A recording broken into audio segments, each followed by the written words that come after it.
오늘은 진짜 그리스도인이라고 하는 제목으로 여러분과 함께 하나님의 말씀 나누기 원합니다. 우리가 교회에서 똑같이 생활을 하고 있지만 모든 사람이 믿음의 그 크기가 같은 것이 아니에요. 그리고 모든 사람이 또한 구원받은 성도라고 할 수 없습니다.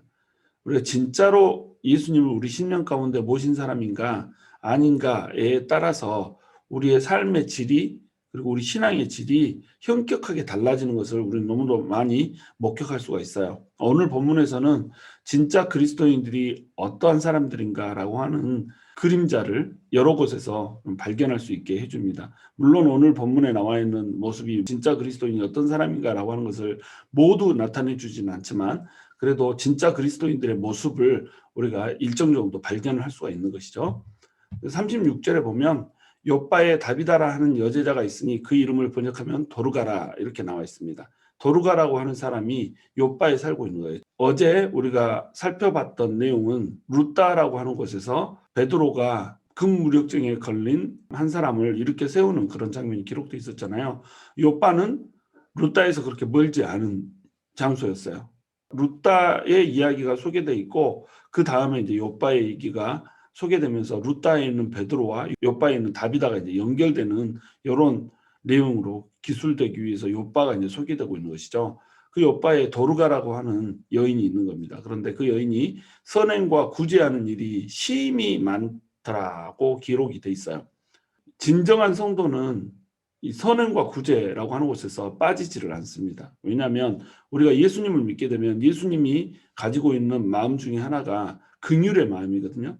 예수님께서 우리에게 오셔서 이 땅에서 기꺼이 우리를 위해서 죽어주고자 하셨던 이유, 그 이유는 뭐냐면 그 긍휼의 마음 때문인 겁니다. 불쌍히 여기는 마음이 있는 거죠. 가난하고 힘들고 고통받는 사람들을 보면 그냥 지나칠 수 없는 이런 마음을 가진 사람, 이 사람이 진정한 크리스찬이라는 겁니다. 다비다라고 하는 이름은 영양이란 뜻이거든요. 영어로는 가세요 또는 지지어 뭐 이렇게 표현하는데 이것을 헬라어로 이제 번역하면 도르가가 되는 거죠. 그리고 영어에서는 이제 도르카스 이렇게 부르죠. 전부 영양을 뜻하는 겁니다. 그래서 영양이라고 하는 이름을 이제 붙여줄 때는 우아하고 아름답다라고 하는 표현으로 이런 이름을 붙여주죠. 동물의 이름을 사람한테 붙일 때는 이제 그 동물의 특성들을 그 사람에게 붙여주는 겁니다. 이 다비다라고 하는 여인은 그 삶 자체가 우아하고 아름다운 삶이었어요. 그리고 은혜가 넘치는 이런 삶이었죠. 이름답게 사는 사람인 거죠. 예수님께서 주시는 그 마음을 심중에 품고 그 마음을 그대로 손과 발로 실천을 했던 이런 사람인 겁니다. 우리가 긍휼을 마음에 품은 사람은 많은데 그것을 손과 발로 실천하는 사람은 또 적거든요. 예수를 믿고 나면 우리 심령 가운데 오는 마음이 긍휼인데 이 긍휼이 표현되지가 않아요. 이걸 손과 발로 옮기는데 또 시간이 걸리고 또 많은 자기 버림이 필요한 겁니다. 아, 불쌍하다. 아, 가엾다. 아, 잘 됐으면 좋겠다. 뭐 이런 생각을 하지만 실제로 내가 나서서 그 사람을 도와주고 실제로 내가 나서서 그 사람을 구제하고 실제로 내가 나서서 그 사람에게 선행을 베풀고 이런 일을 하는 사람은 그렇게 많지 않다는 겁니다. 진짜 크리스찬은 움직이는 크리스찬인 겁니다. 내 안에 내가 사는 것이 아니라 예수님이 살고 계시기 때문에 그 예수님의 마음으로 그 예수님의 마음을 실천하는 이런 사람들이 진짜 크리스찬이라는 거죠. 예수님은 한 번도 마음에 품고 있는 걸 마음으로 품기만 하고 손발로 움직이지 않으신 적이 없어요. 긍휼히 여길 만한 사람을 일부러 찾아가서 만나 주셨고 또 긍휼히 여길 만한 사람을 보면 가슴 아파했고 또 그곳에서 실제적인 도움을 줬던 분, 그분이 바로 우리 예수님이라는 거죠. 근데 그분이 우리 심령 가운데 차 있는데 우리가 어떻게 안 움직일 수가 있냔 말이죠. 예수님께서는 하늘 보자 그 높은 곳을 버리고 이 땅에나 꽂혀난 땅에 오셔서 십자가를 메고 죽으시기까지 그 긍휼의 마음을 실천하신 분이라는 거죠. 근데 긍휼의 마음을 전혀 실천하지 않은 채 우리 마음속에 일고 있는 마음 그리고 눈물 한 방울 이걸로 인해서 나는 공감할 줄 아는 크리스찬이다라고 자기 정신 승리를 하고 있는 이런 사람들이 너무도 많다는 거죠. 이 마음에서 손과 발로 옮겨질 때에 그때 우리가 진정한 크리스찬이라고 얘기를 할 수가 있는 겁니다. 37절에 보시면 그때 병들어 죽음에 시체를 씻어 다락에 누이니라.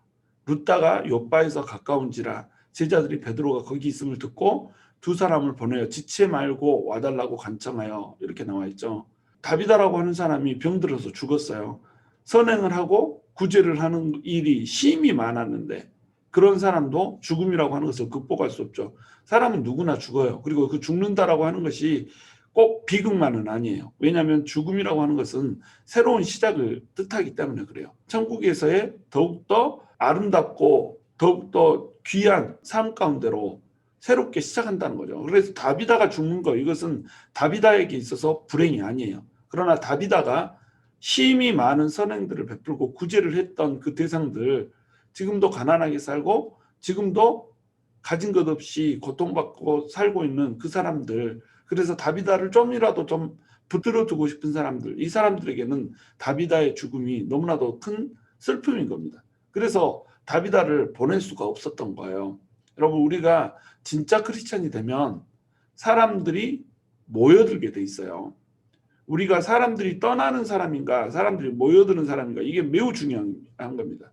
내가 혼자 앉아있는데 사람들이 나를 보고 싶어서 나한테 몰려드는가, 아니면 내가 찾아가면 사람들이 그냥 홍해바다 갈리듯이 쫙 갈라져가지고 나를 멀리 기피하고자 하는가. 우리가 사람들을 끄는 사람인가, 또 사람들이 우리와 함께 머물고 싶어 하는가 라고 하는 것은 매우 중요해요. 그렇다고 해서 사람들에게 알랑방귀 끼고 또 사람들 중심으로 이렇게 살으라는 얘기가 아니에요. 사람들한테 비유 맞추고 살라는 얘기가 아니죠. 진짜 크리스찬으로 살면서 선행을 베풀고 구제를 베푸는 일이 심히 많으면 그 은혜를 받은 사람들이 주변에 득실득실 할 수밖에 없다는 겁니다. 힘있고 능력있고 권능 있는 막 이런 사람들 쫓아다니면서 그 사람들 손잡고 뭐 한번 해보려고 하는 이런 사람들은 진정한 크리스찬이 아니죠. 그러니까 그들이 어떤 것을 필요로 할 때 그 주변에는 사람이 남아있지 않아요. 그런데 힘이 많은 선행과 구제를 베푼 사람 주변에는 늘 사람이 있는 거예요. 왜냐하면 그 사람의 마음이 따뜻하고 그 사람의 마음이 긍휼히 여기는 마음을 가지고 있고 손과 발로 그 긍휼히 여기는 마음을 실천하고 있기 때문에 누가 그 옆에 있고 싶지 않겠어요. 예를 들어서 다른 타주로 이사를 간다거나 한국으로 간다거나 막 이런 상황이 있어요. 그래서 타주에서 더 좋은 조건이 있어서 직장으로 옮겨야 돼. 나는 이제 타주로 갑니다. 인사를 하는데 사람들이 아이고 그 사람 거 간대. 너무 잘 됐다. 이제 우리 교회가 조금 살겠네. 사람들 상처 좀 덜 받겠네. 이렇게 되는 사람이 되는 게 좋겠어요. 아니면 아 제발 안 갔으면 좋겠다. 마지막이라도 좀 바뀔 수 없나. 이곳에는 좋은 직장이 없나. 이런 식으로 붙들어 줄 수 있는 이런 사람이 돼야 되는 거죠. 그런데 주는 거 없이 부담스러운 사람이 있잖아요. 코로나 바이러스가 아니라도 소셜 디스턴스를 유지하고 싶은 사람, 사회적 거리두기를 하고 싶은 사람, 이런 사람이 있잖아요. 이런 사람이 되면 안 된다는 겁니다. 내 주변의 사람들이 나와 함께 있고 싶어 하는가, 아니면 나와 떨어지고 싶어 하는가, 이것이 매우 중요해요. 처음에는 나랑 같이 있고 싶어 하다가 좀 사귀면 나에게서 떠나지 마세요 이렇게 되기보다 내가 먼저 좀 떠나버리고 싶고 막 이런 사람이 된다면 이거는 우리가 뭔가 좀 문제가 있다는 겁니다. 우리를 돌아봐야 된다는 거예요. 또 첫 인상부터 아예 저 사람 좀 가까이 하고 싶지 않아 라고 하는 인상을 내가 풍기고 있다고 한다면 그것도 우리가 돌아봐야 한다는 거예요. 우리에게는 사람을 끄는 매력이 있어야 돼요. 사람을 끄는 매력이 왜 생기는가? 예수를 품었는데 예수를 품었기 때문에 따뜻하고 온화하고 긍휼하는 마음이 항상 있고 이렇게 된 마음이 있으면 그것이 밖으로 드러날 수밖에 없는 거예요.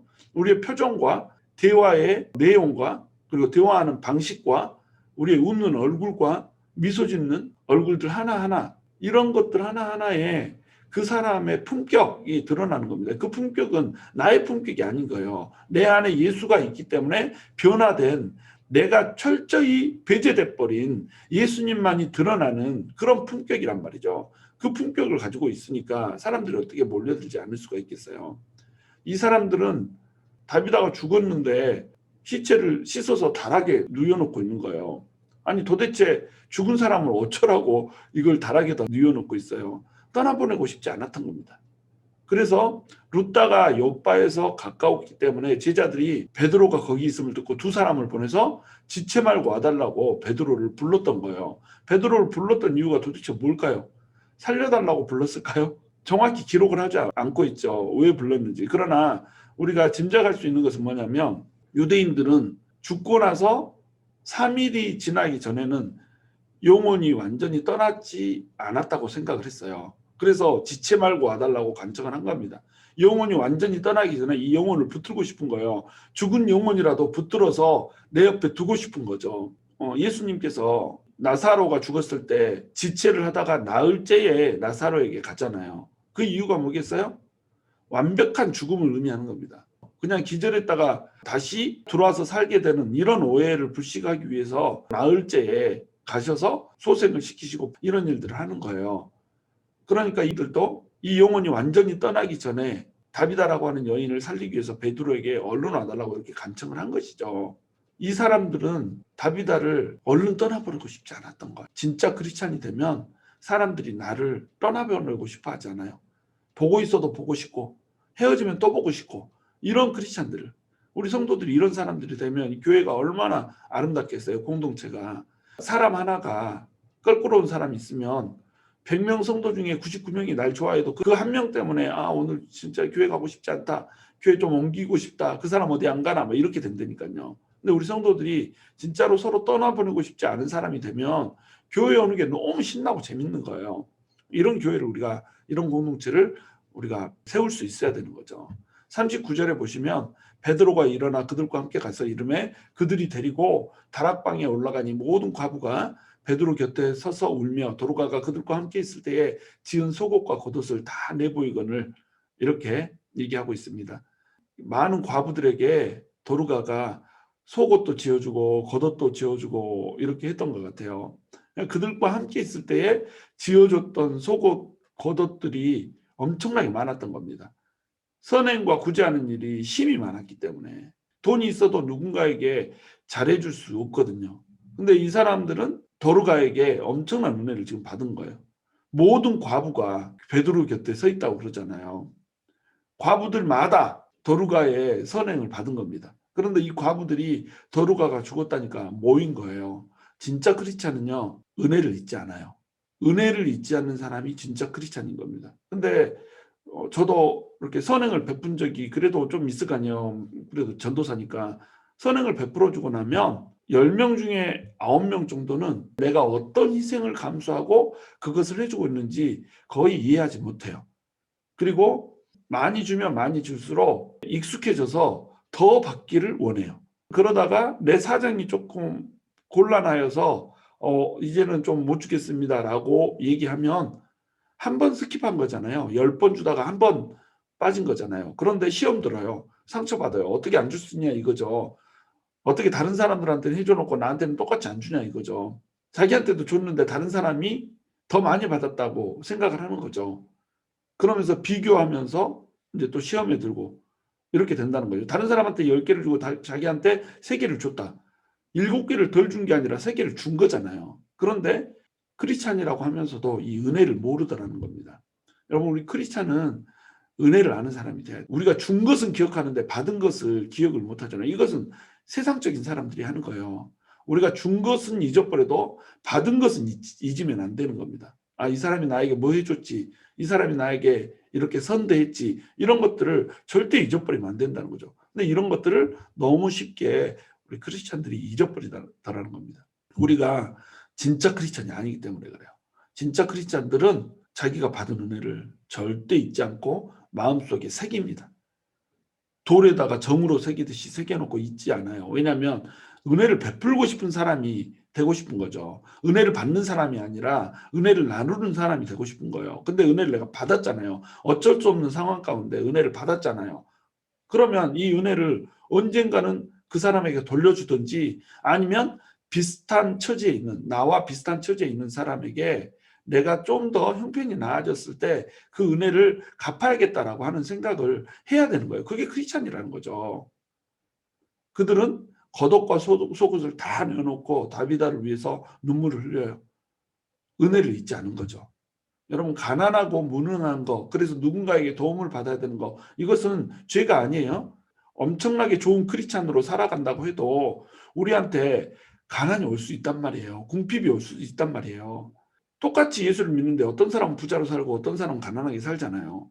그러면 하나님이 부자를 더 사랑하는 거예요? 가난한 사람은 덜 사랑하는 건가요? 그렇지 않단 말이에요. 가난한 사람이나 부자인 사람이나 똑같이 하나님은 사랑하세요. 그런데 어떤 사람은 부자로 살게 하시고 어떤 사람은 가난하게 살게 하신단 말이죠. 부자로 살면서 이 물질을 가지고 사람들에게 베푸는 것, 어떻게 이 돈을 쓰는 것, 이거 가지고 하나님께 영광 돌리는 겁니다. 가난한 사람은 가난한 가운데에서도 없는 것으로 인해서 하나님이 없다 하지 않고 없는 중에서 영광 돌리면서 더 큰 영광으로 하나님께 찬양을 드리게 되는 거예요. 없지만 하나님을 찬양할 수 있는 것, 없지만 그 중에서도 하나님의 마음으로 다른 사람을 섬기는 것, 이런 것을 통해서 하나님을 사랑한다라고 하는 것을 더욱더 깊게 고백할 수 있는 겁니다. 그러니까 가난한 거, 무능한 거, 힘없는 거 이런 것은 죄가 아니에요. 이 상태에서 우리가 어떻게 반응하는가가 중요한 거예요. 그런데 가난하고 무능하면 하나님께서 은혜를 베풀어 주거든요. 도루가 하나님께서 허락한 성도예요. 하나님께서 과부들, 어렵고 힘들게 사는 성도들에게 나누기를 원해서 다비다라고 하는 사람에게 물질을 줬고 다비다라고 하는 사람에게 긍휼의 마음을 줬어요. 그러면 이 사람이 가난한 사람들에게 나눠주는 것, 이것은 성도들의 아름다운 풍습이 된다는 겁니다. 성도들의 아름다운 문화가 된다는 거예요. 그러니까 가난하고 무능한 것은 죄가 아니죠. 그런데 은혜를 모르는 것은 죄라는 겁니다. 은혜를 잊어버린 사람이 되면 안 된다는 거예요. 가난하면 은혜를 받을 수 있죠. 그리고 가난하면 얻어서 쓸 수도 있죠. 가난하면 내가 해주기보다는 다른 사람에게 힘을 빌려야 될 때가 있죠. 그러나 그것을 잊어버리면 안 된다는 거예요.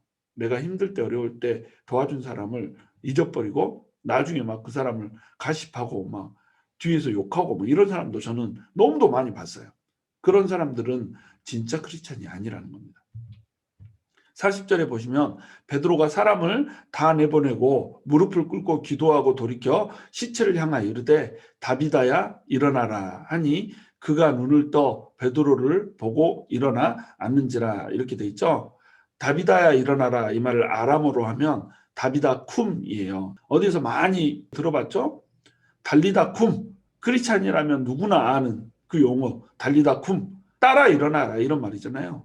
회당장 야이로가 딸이 죽기 직전에 예수님을 찾아와서 우리 딸이 죽게 생겼나이다. 우리 딸을 구해 주시옵소서. 우리 집에 와서 우리 딸을 살려주세요. 이렇게 얘기를 했단 말이에요. 그래서 회당장 야이로의 집으로 가고 있는 길목에서 혈루증 걸린 여인이 갑자기 끼어들잖아요. 그래서 예수님의 옷자락을 만지고 낫게 되는데 예수님께서 그냥 돌이켜서 누군가 내 옷을 만져서 나에게서 능력이 빠져나갔다. 이런 식으로 얘기하면서 시간이 지체돼 버렸단 말이죠. 이 시간이 지체된 사이에 회당장 야이로의 딸이 죽어버리잖아요.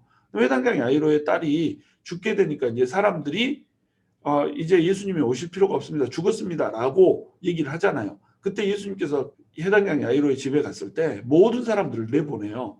그리고 베드로를 위시한 제자 2명, 3명 이렇게 3명만 같이 들어가고 부모 2명 데리고 5명 데리고 들어가서 회당장 야이로의 딸을 살려내게 된 겁니다. 그때 했던 용어가 달리다 쿰인 거예요. 그 장면을 지금 베드로는 기억하고 그대로 흉내를 내고 있는 겁니다. 예수님을 따라하고 있는 거예요. 모든 사람들을 다 내보내요.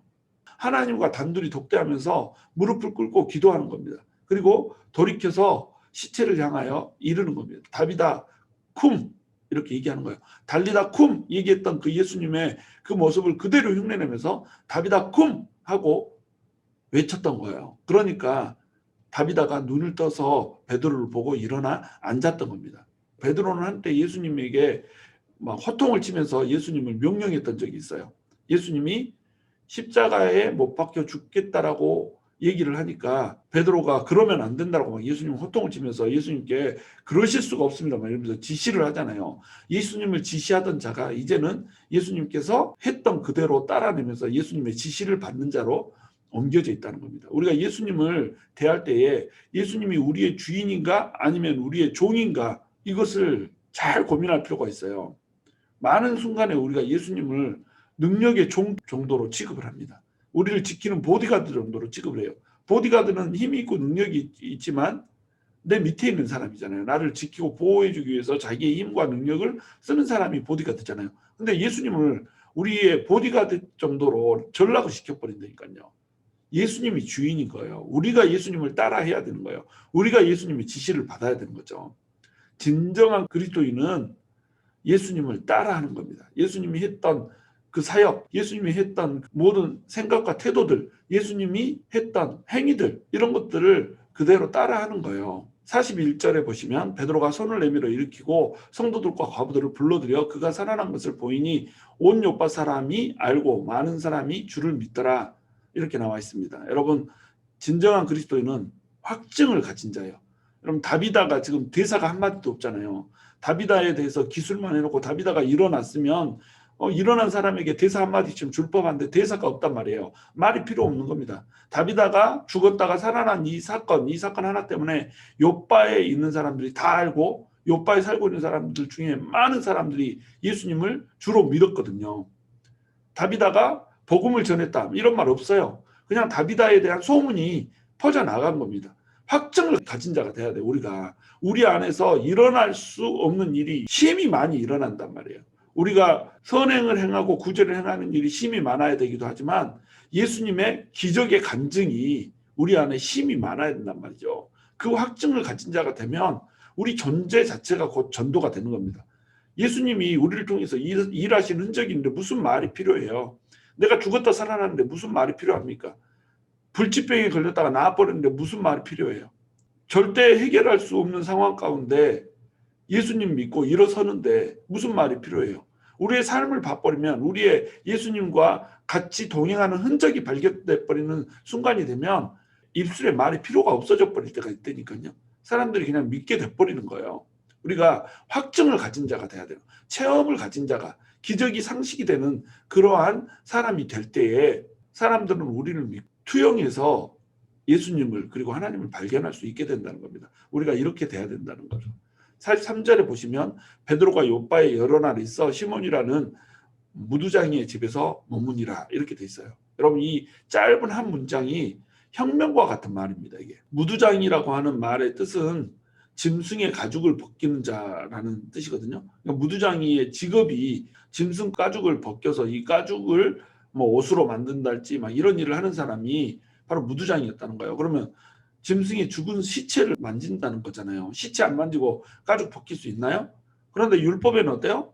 시체를 만진 자는 부정한 자라고 얘기해요. 그런데 이 부정한 자와 같이 접촉하면 이 사람도 부정한 자가 되는 거예요. 그러니까 베드로는 요바에 있을 때에 무두장이 집에서 자면 안 되는 거예요.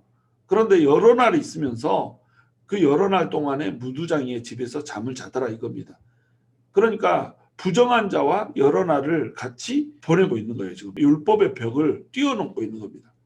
우리가 뛰어넘어야 할 벽들이 있다는 거예요. 우리의 고정관념을 깨고 우리가 늘상 생각하면서 이것이 옳다라고 생각했던 그런 것들을 뛰어넘어야 되는 것들이 우리에게도 많다는 거예요. 인본주의, 우리 휴머니즘에 물들어 있거든요. 우리 교육 자체가 인본주의 교육이에요. 이것이 옳다 저것이 옳다 막 옳다는 기준들을 잣대들을 다 세워놨는데 전부 사람 중심의 이런 생각인 겁니다.